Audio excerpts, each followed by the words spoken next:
Assalamualaikum warahmatullahi wabarakatuh. Alhamdulillahilladzi wa kafa, wassalatu wassalamu ala rasulillahil mustafa wa ala alihi wa ashabihi wa man tabi'al huda. Subhanaka la ilma lana illa ma 'allamtana innaka antal alimul hakim. Rabbi israh li sadri wa yassir li amri wahlul 'uqdatam min lisani yafqahu qawli. Waqad qala ta'ala fi kitabihil karim wa asdaqul qailin. A'udzu billahi minasyaitonir rajim. Bismillahirrahmanirrahim. Ya ayyuhallazina amanu taqullaha haqqa tuqatih wa la tamutunna illa wa antum muslimun. Al-ayah. Sadaqallahul azim. Amma ba'd. Ma'asyiral muslimina wal muslimat, jamaah salat fardu zuhur yang dimuliakan oleh Allah Subhanahu wa taala. Bersyukur kita kepada Allah dengan mengucapkan kalimat Alhamdulillahi Rabbil Alamin di hari yang keempat dari bulan Zulhijjah, di hari-hari di mana amal baik lebih Allah Subhanahu wa ta'ala sukai dibanding hari-hari yang lainnya. Allah masih memberikan kita pertolongan sehingga dengan pertolongannya kita tergerak untuk memenuhi panggilan Allah Subhanahu wa ta'ala. Semoga apa yang kita lakukan mendapat ridho dari Allah dan akan memperberat timbangan amal kebaikan kita di sisi Allah Subhanahu wa ta'ala. Amin ya rabbal alamin. Bersalawat kita kepada baginda Rasulullah dengan mengucapkan kalimat Allahumma salli ala sayyidina Muhammad wa ala ali sayyidina Muhammad. Assalamu alayka ya Rasulullah. Seraya berharap semoga kita menjadi bagian dari umat Rasulullah yang kelak mendapat syafaatnya di padang mahsyar. Allah kumpulkan kita dengan beliau di dalam surganya. Amin ya rabbal alamin. Bapak Ibu jamaah salat fardu zuhur yang dimuliakan oleh Allah Subhanahu wa ta'ala, bab yang akan kita bacakan pada kesempatan siang hari ini adalah babu ma yaqulu idza arada dukhulal khala. Bab terkait dengan apa yang harus dibaca ketika seseorang hendak masuk ke WC atau masuk ke toilet. Jadi Islam ini sangat universal, bukan hanya sekedar mengatur satu aspek, tapi banyak aspek sudah dicontohkan oleh baginda Rasulullah sallallahu alaihi wasallam. Termasuk hal yang sederhana ketika seseorang ingin masuk ke toilet pun Rasulullah sallallahu alaihi wasallam sudah mengajarkannya. Yang menceritakan ini adalah Anas bin Malik. Anas bin Malik adalah satu di antara sahabat Rasulullah sallallahu alaihi wasallam yang sejak kecil oleh ibunya diletakkan di rumah Rasul untuk membantu baginda Rasulullah sallallahu alaihi wasallam. Maka dari keseharian dan kebiasaan Rasulullah, Anas bin Malik banyak tahu. Di antara yang kemudian diceritakan oleh Anas bin Malik, karena anna Rasulullah sallallahu alaihi wasallam kana yaqulu inda dukhulil khala. Kata Anas, Rasulullah sallallahu alaihi wasallam ketika akan masuk ke toilet, lalu kemudian Rasulullah sallallahu alaihi wasallam berdoa. Dan doa ini sangat familiar, sering kita mendengarkannya dan bahkan menjadi kebiasaan kita saat kita masuk ke toilet. Apa doa yang didengar oleh Anas bin Malik dari baginda Rasulullah sallallahu alaihi wasallam?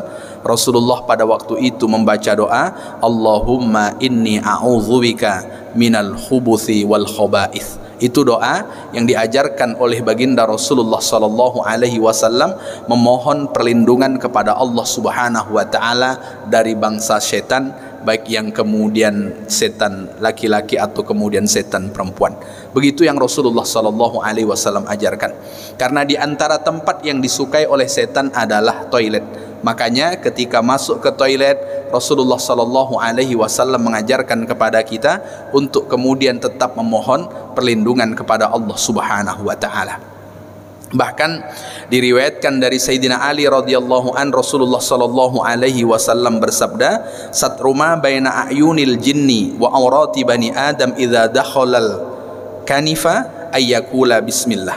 Bahwa yang akan menghalangi antara aurat anak cucu Adam dan pandangan jin itu ketika seseorang akan masuk ke toilet, sebelum masuk ke toilet itu dia menyebut nama Allah Subhanahu wa taala terlebih dahulu, lalu kemudian memohon perlindungan kepada Allah Subhanahu wa taala, karena kita berharap aurat kita ketika kita buka di dalam toilet itu tidak dilihat oleh jin.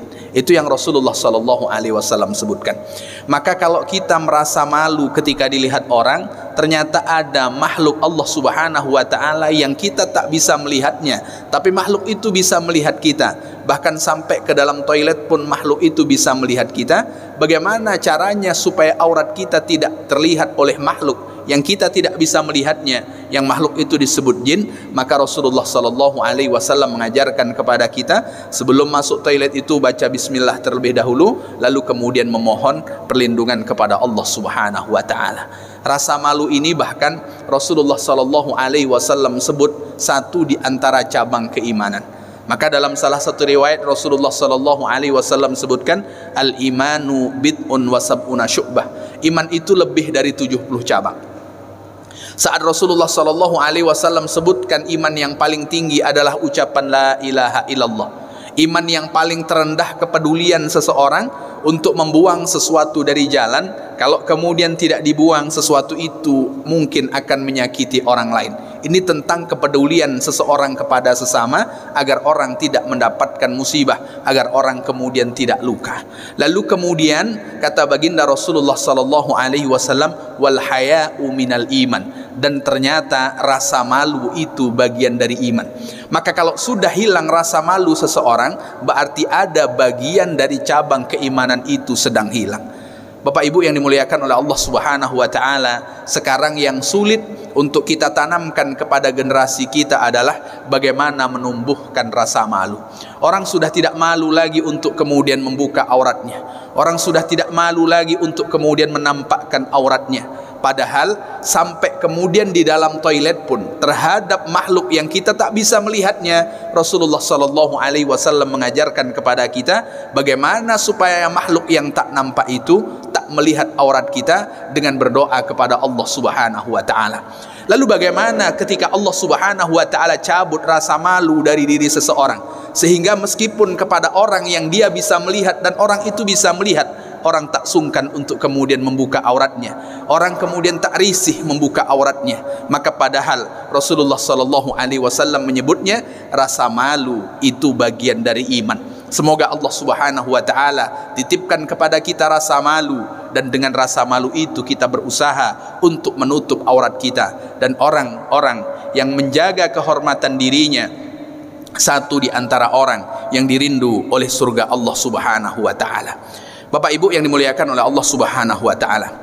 Lalu kemudian ketika seseorang sudah berada di dalam toilet, ketika seseorang sudah berada di dalam WC, apa yang kemudian disebutkan oleh Imam Nawawi, yukrahu dzikru wal kalamu hala qada'il hajati sawa'un kana fis sahra'i aw fil bunyan, bahwa hukumnya makruh bagi orang yang berada di dalam toilet lalu kemudian dia berzikir. Makruh juga bagi orang yang berada di dalam toilet lalu kemudian dia ngobrol, dia berbicara, masuk ke dalam toilet sambil menerima telepon, masuk ke dalam toilet lalu kemudian sambil bernyanyi. Nah, ini bagian dari hal yang kemudian sudah disebutkan oleh Imam Nawawi secara hukum bahwa hukumnya adalah makruh, baik ketika toilet itu berada di dalam bangunan atau kemudian tempat itu berada di tanah lapang, tetap hukumnya makruh yang disebutkan oleh Imam Nawawi.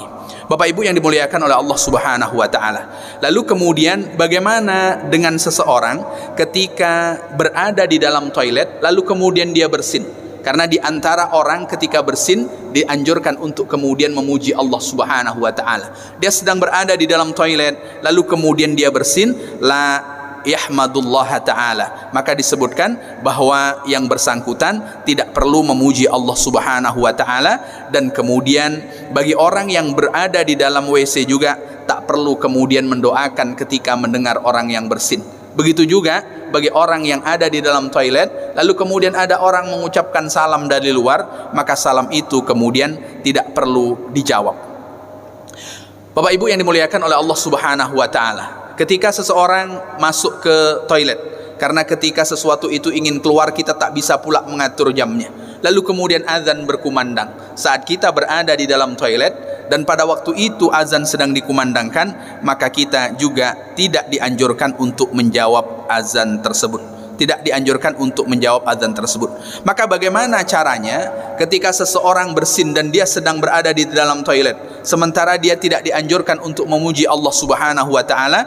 Maka dijelaskan oleh Imam Nawawi, fahamidallaha taala biqalbih wa lam yuharrik lisanah. Maka cukuplah dia memuji Allah Subhanahu wa taala di dalam hatinya tanpa kemudian menggerakkan lisannya, tanpa menggerakkan lidah, dan kemudian tanpa menggerakkan mulutnya. Fala ba'sa, dalam keadaan seperti ini maka disebutkan oleh Imam Nawawi tidak apa-apa. Jadi kalau hanya sekedar di dalam hati, tidak kita lafazkan, kita tidak menggerakkan lisan kita, maka tidak apa-apa. Itu diantara catatan ketika kita berada dalam toilet, kita mendengarkan suara azan yang sedang berkumandang. Ketika kita berada di dalam toilet, barangkali kita mendengarkan teman kita yang bersin, atau bahkan kita sendiri yang bersin di dalam toilet itu, maka cukuplah ada di dalam hati tanpa menggerakkan lidah, tanpa kemudian menggerakkan mulut kita. Wa kadzalika yaf'alu halal jima, dan kemudian dijelaskan juga pada waktu itu ketika seseorang, mohon maaf, sedang bersetubuh dengan istrinya, lalu kemudian terdengar azan berkumandang, maka azan itu tak perlu kemudian dijawab dengan lisan, cukuplah kemudian azan itu dijawab melalui hati saja. Bapak Ibu yang dimuliakan oleh Allah Subhanahu wa taala, terkait dengan hal ini Abdullah bin Umar yang menceritakan, marra rajulun bin Nabi sallallahu alaihi wasallam. Suatu ketika ada seseorang yang kemudian melintas berjumpa dengan Nabi sallallahu alaihi wasallam, wa huwa yabul. Lalu kemudian orang itu sedang buang air kecil, fasallama alaihi falam yaruddu alaihi. Pada waktu itu orang tersebut mengucapkan salam kepada Nabi, lalu kemudian Nabi tidak menjawab. Ini menunjukkan bahwa seseorang ketika sedang buang air kecil, ada orang mengucapkan salam, maka salam itu jangan dijawab. Atau kemudian sebaliknya, kita sedang buang air kecil, jangan sampai kemudian kita mengucapkan salam kepada orang. Ini diantara adab yang dijelaskan oleh baginda Rasulullah sallallahu alaihi wasallam, dan juga disaksikan oleh baginda Rasulullah, disaksikan oleh beberapa sahabat Rasulullah sallallahu alaihi wasallam. Rasulullah sallallahu alaihi wasallam juga menceritakan ketika Muhajir datang kepada Rasulullah sallallahu alaihi wasallam, ataitun nabiyya. Muhajir menceritakan, aku datang kepada Rasulullah sallallahu alaihi wasallam wa huwa yabul. Saat aku datang ingin menjumpai Rasulullah, mohon maaf, pada waktu itu Rasulullah sallallahu alaihi wasallam sedang buang air kecil. Fasallimtu alaihi falam yarudda alayya hatta yatawaddaa. Rasulullah sallallahu alaihi wasallam ketika aku mengucapkan salam kepada beliau, ternyata Rasulullah diam, tidak menjawab salamku. Kapan Rasulullah menjawab salam? Sampai kemudian Rasulullah sallallahu alaihi wasallam selesai berwudu. Maknanya Rasulullah kalau buang air kecil, satu di antara yang menjadi kebiasaan beliau adalah berwudu. Jadi bukan hanya sekedar ke toilet lalu kemudian keluar, tapi kemudian Rasulullah selalu berwudu. Setelah berwudu baru kemudian Rasulullah sallallahu alaihi wasallam menjawab salam seseorang. Bahkan pada waktu itu Muhajir bertanya kepada Rasulullah, apa alasan Rasulullah sallallahu alaihi wasallam saat buang air kecil lalu kemudian dia tidak mau menjawab salam. Dijelaskan oleh baginda Rasulullah, inni karihtu an azkurallaha ta'ala illa ala tuhrin. Kata Rasulullah sallallahu alaihi wasallam, aku benci, aku tidak senang kalau aku harus menyebutkan nama besar Allah Subhanahu wa taala pada waktu itu aku dalam keadaan tidak suci. Itu jawaban baginda Rasulullah sallallahu alaihi wasallam. Maknanya apa?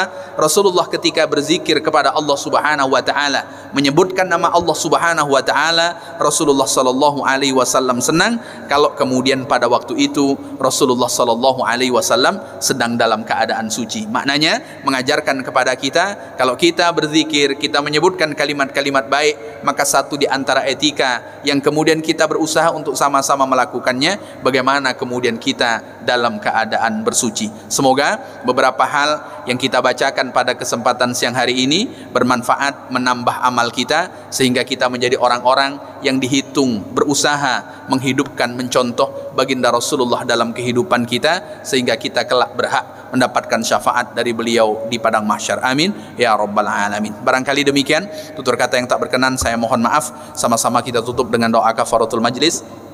Subhanakallahumma wa bihamdika asyhadu an la ilaha illa anta astaghfiruka wa atubu ilaik. Assalamualaikum warahmatullahi wabarakatuh.